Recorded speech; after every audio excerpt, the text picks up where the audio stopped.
ఓమే లచ్చమ్మా పిల్లకాయలు ఆడు మే కనబడలేదు ఊరి నుంచి వచ్చినారే గాని ఏమో బొమ్మ నాకు తెలీదా వాళ్ళు ఏడ ఆడుతున్నారో వాళ్ళని కాళ్ళు చేతులు కట్టేసుకోటాలక్క వాళ్ళు ఎప్పుడు ఊరి మీద తిరగడమే పని ఆడకపోయినారు మే ఏంది మే గుట్ల అమ్మమ్మ నువ్వు బాగుండాలని మీ ఊర్లో వినాయకుడి గుడికి పోయి నీ పేరు మీద అర్చన చేసుకొస్తున్నాను అమ్మమ్మ.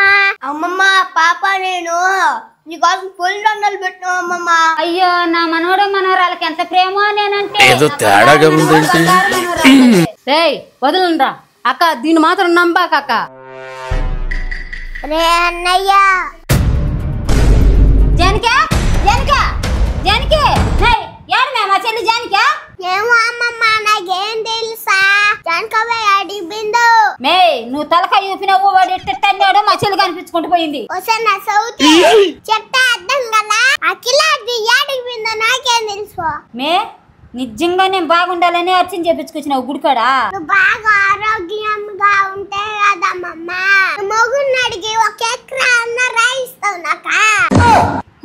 నా సవితి బాబా ఏది మనం షాక్ అయిందమ్మమ్మ. ఒరే ఎంత షాక్ అయినా మనకు ఒక ఎకరా రాయిచ్చే వరకు నేనెందుకు వదలుతానా. ఇంట్లో ఎద్దు బయట పోమే ముందా ఎకరా కావాలంట కిలా నా సౌతికి. వస్తే నా సౌతి నువ్వు బాగుండాలని దేవుడి కాడ పొలి దండాలు పెట్టి అర్చన చేసుకొస్తే నాకు ఎకరా ఈనంటావా. రే అన్నయ్యా మా అమ్మ ఎక్కడ మే జానకమ్మ ఎక్కడ మే ఎక్కడ మే వీళ్ళ మమ్మీ వాళ్ళ ఆస్తులు ఇవ్వను అన్నారు.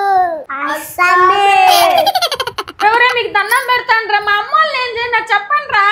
ఒక్కటి చెప్తా గుర్తు పెట్టుకో ఇంట్లో కూర్చొని అన్నం తినుకుంటా ఉండే స్థలం రోజుకి 4-5 సార్లు దాని మొహం చూడుకుంటా ఉండలేం. అందరికి అవసరమైంది అందరూ వాడుకునేది.